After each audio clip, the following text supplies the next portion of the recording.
This is Betstars and Stripes with Dr. Turf, Ed Wyatt and Alice Gander. Welcome to Betstars and Stripes at 6 minutes past 8 on this Sunday night. Of course, at Betstar from 4 p.m. every Sunday. Head to betstar.com.au to get $2 power lines on all NFL games. This week, the massive NFL Conference Championship game. So make sure you check it out.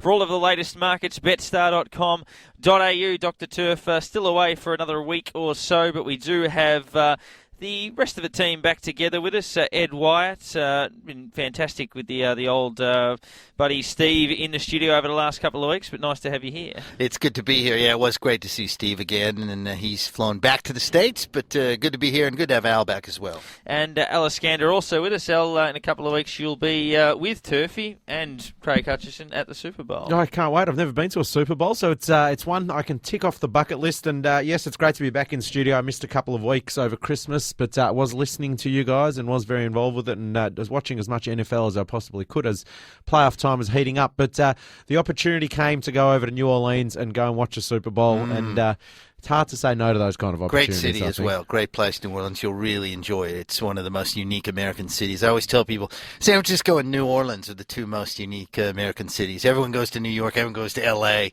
Those two are great. You'll have a good time in New Orleans. It's funny you say that, because I was having a conversation with a mate of mine yesterday and saying exactly the same thing. Like, I'm really intrigued to see it. I've heard people that have gone said it's really unique and a really amazing city. And to be really frank, it's probably a city I'd never go to if I wasn't going to the Super Bowl this year. So I'm really excited about it. It'll be awesome. And you can actually drink there. You can find a drink in New Orleans. I could imagine you could. I mean, when their main street's called Bourbon Street, it's a bit of a giveaway. You know what? I drove through. I was there with my parents a long time. This is in Baton Rouge, actually, and drove through a liquor store and can order like a margarita. They give it to you in a thing called a Go Cup, which is like a little styrofoam cup with a little lid on it. They give it to you, thank you, and drive away. Now, I don't know. This was probably 20 years ago. That may have changed, given all the responsible driving things that we've now learned. But back then, it was just pull in, hand you a cup, see you later. And I'd imagine the food would be really unique as well. Food's great. Yeah. Food is fantastic. Yeah. You'll love it. I can see you getting pulled over for a breath test. And so, well, I've actually just finished this margarita. Oh, you're okay. So just give me a few minutes and we should be right. Now, the rain has stopped in Sydney. We're not sure when we'll get a resumption, but at least there's good news. The ground staff and the umpires are out there having a look around and a bit of a discussion, which is something relatively positive at least. And also with the tennis next Saturday and Sunday night, 11:16 SM will be taking the finals live, also the semi-finals live on Thursday and Friday. So what that means for us is that we'll be taking the week off next week. There'll certainly be plenty of markets available on Betstar that we will be discussing in the countdown to the Super Bowl, but a huge Super Bowl show the following week as well, Al. Yeah, absolutely. So we're trying to record that Super Bowl show live from New Orleans, which would be great. So there's no games next week, as I'm sure all the NFL fans will be fully aware. No games next week. The tennis is on, so they'll be broadcasting that, and then we'll be back the following week and trying to record out of New Orleans with Doc and with Hutchie and Ed and myself. It'll be great. It's a funny irony because they've varied the time of the Super Bowl. Sometimes they've done it right after the championship game. Sometimes they're taking a week off, because it used to be occasionally, and when we were doing it at SBS, it would fall on a Australia Day, which is amazing because you have so many people home. Could you imagine the opportunity now? And now I got people dodging work and doing things like that. It'd be interesting to see what the numbers are, because the ratings actually for the NFL with One and ESPN have been pretty good. I mean, I think it was 69,000 watched the NFL on One last Monday morning, and then another 50 on ESPN. That's more than 100,000 people at those games that start pretty early on a Monday morning. That's pretty good numbers, really, for an American sport. So, Ed, I'm thinking I want to take the show today, just the first few minutes, off on a tangent a little bit. Tangent? On a tangent. Let's talk some gossip, I'm thinking. You want to talk about Ivanovic or something? No, I don't want to talk about Ivanovic. I mean, I do, but it's probably not appropriate on air. But let's talk about Lance Armstrong in the Oprah interview, and let's talk about Manti Te'o and his story. And I mean, they're both obviously US slanted stories, so they sort of somewhat fit within this. But two extraordinary stories. I mean, the Lance Armstrong story has been around for months, of course, and we've discussed that at great length. I will be honest, I haven't seen the Oprah and Lance interview, but I've spoken to a lot of people that have. I know we've got a couple of grabs on it as well. My understanding was that she went pretty soft on him, and he didn't really do himself any favours during the interview. Her interview style is often one where, obviously, a lot of the guests she has on her show are friends or people that she's been pretty close to. And the way I understand it, a lot of it is always through trust, the trust you have for me and just the general conversation. That's Sure. how I'll get it out of you. But did it need to be more of a grilling in that situation? Well, look, I don't think, and this is just my opinion only, I don't think the second he chose Oprah Winfrey as the forum, and this is on her network, by the way. This is not on ESPN. Yeah. It's not one on the major networks. So it's entirely possible that cable systems in America did not get that network, and people didn't see the interview live. As soon as he announced it was going to be done there, I think we knew what we were going to expect. I think it was unrealistic for people, particularly journalists who've been in the business for 20, 25 years, to grill Oprah Winfrey for not going hard on Lance Armstrong. I mean, that's not what she does for a living. You know what her show is like. I would hold the Armstrong camp more guilty for not going to a Jeremy Schaap, or who someone, interviewed Teo. Exactly, somebody from an ESPN or somewhere like that. You can do that and still do it with someone that you trust and someone that's not going to blindside you or someone with an agenda. But the second you go do it with Oprah, you kind of know what you're going to get. Look at what her audience is. I couldn't agree with you more. I mean, Oprah's interview, her skill, her specialisation is interviewing the likes of Tom Cruise, and he can jump around on couches, and her buddy John Travolta, and they can talk about flying and all the rest of it. But they're all fluff interviews. When you've got a topic like this, there's no doubt the Armstrong camp would have looked around and said, we need a friend in our corner here.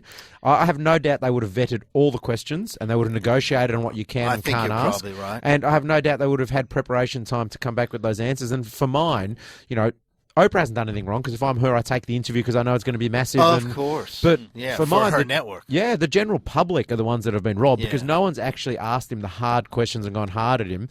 And even though they didn't ask him those questions, he still came across, from all reports that I've heard, as very cunning, very manipulative, a bully. Borderline some psychological issues. Go ahead. It seemed more look, I acknowledge I've done it. I'm sorry, but I'm more sorry because you got me. I'm not sort of remorseful because of what I've done and who I've hurt. It's just... And even when they were talking about, look, if you didn't come back to cycling in 2009 and 2010, would you have been caught? And he said the chances would have been lower, that he annoyed a few people by coming back, and that's why they went at him. And he was more still talking about how he could have got away with it and how frustrating it was that he didn't. So. It's a funny one. The other thing we have to remember is there's a difference between what the average person wants to hear and what the journalists want to hear. And I think with drug testing things, and I've had this discussion on SEN many, many times, is your average fan wants to come out and see Barry Bonds hit home runs. He doesn't really want to think about the implications of drug testing with Barry Bonds and where that's going in the future. So I think you have to separate what the average American fan, not necessarily the brightest individual in the world, I'm talking about average, and then what the journalists and the people involved in one. And from that standpoint, I think the interview was lacking. But I think from the average American person who wanted to hear Lance Armstrong say what he had to say, it probably accomplished that. That's just my gut feeling. A couple of grabs worth hearing. There was the yes and no questions put forward to Oprah Winfrey that covered a lot of the other key issues, and here's some of that. Yes or no? Did you ever take banned substances to enhance your cycling performance? Yes. Yes or no? Was one of those banned substances EPO? Yes. Did you ever blood dope or use blood transfusions to enhance your cycling performance? Yes. Did you ever use any other banned substances like testosterone, cortisone, or human growth hormone? Yes. Yes or no? In all 7 of your Tour de France victories, did you ever take banned substances or blood dope? Yes. In your opinion, was it humanly possible to win the Tour de France without doping 7 times in a row? Not in my opinion. So there was, I guess, the crux of some of the key issues, and probably one other grab worth playing was where he acknowledged that what he's done was wrong and that he deserved to be punished. I deserve to be punished. I'm not sure that I deserve a death penalty. So, was it just you being your cocky, arrogant jerk self that did the tweet with you lying with all of the jerseys? Yeah, that was another mistake. What was that? That was just more defiance. War Defiance? And you know what's scary is I actually thought it was a good idea. So there's, I guess, a couple of the relevant grabs from that Lance Armstrong interview, but obviously the yes or no part was essentially what needed to be heard, and then the rest of it was sort of pulling it apart. So. Yeah, it's an interesting one. I mean, it's funny because there's no doubt he's arrogant and obnoxious, but how many times do we hear that? We want that in our athletes. All great athletes are obnoxious and competitive and arrogant. And I'm not, again, I am not defending him whatsoever, but I do think we need to figure out, why do you want him to say these certain things? And Al and I were talking before the show, and I think a lot of people and a lot of journalists feel betrayed because they got on board this Armstrong train and, wrote stories about him and believed in him, maybe not believed in him, but, and now they look like, not fools, but they look like they've been taken for a bit of a ride, no pun intended. Yeah, and I completely agree. I think the public's the same as the journalists as well, though, Ed. Like, I think the public feels that they've been betrayed by him because he was so belligerent. When people kept saying, you did this, you did that, he was so belligerent. Yes. And he actually took them to court and sued them and won for defamation and the like. So it's all of a sudden like, these are the lengths you've gone to in order to masquerade. But going off and then starting talking about Manti Te'o now as well, I mean, can you... This is a great story. I tell you what's interesting about Manti Te'o, who is a Notre Dame football player who was a huge story during the year. He was a Heisman Trophy finalist as the best player in American football. Notre Dame was undefeated. They get the most publicity of any American school anyway, college football program anyway. And we just heard a great story about how he kept motivating the team and playing hard despite the loss of his grandmother and then the loss of his girlfriend, like in the same 2-week period. And then some work by Deadspin.com sort of found out that his girlfriend didn't exist, and they couldn't find any records, and they went back and forth, and it became this big convoluted mess. And it appears, and we still don't know the truth, it appears that he's been the victim of a hoax, that he had an online relationship with a girl that he thought, and some people perpetrated it against him, that it wasn't actually a girl, and he's embarrassed and kept the thing going rather than say what's going on here. And it's become this bizarre, one of the strangest stories I've heard. But is there another school of thought, Ed? Is there another school of thought that rather than being the victim of a hoax, this was his own propaganda machine? He says he didn't. More will come out. The remarkable thing about this story is that this story knocked Lance Armstrong off the front page. Yeah. And that shows you a couple things. How powerful American college sports can be, and also how much sport happens in America. We often talk about this being the sporting capital, and that can be debated at another time. But a college football scandal knocked Lance Armstrong's story off the front page, which is pretty remarkable. It's pretty amazing how that story, and look, maybe there's an Armstrong involvement there. The conspiracy theorists would say maybe he had something to do with the Te'o thing.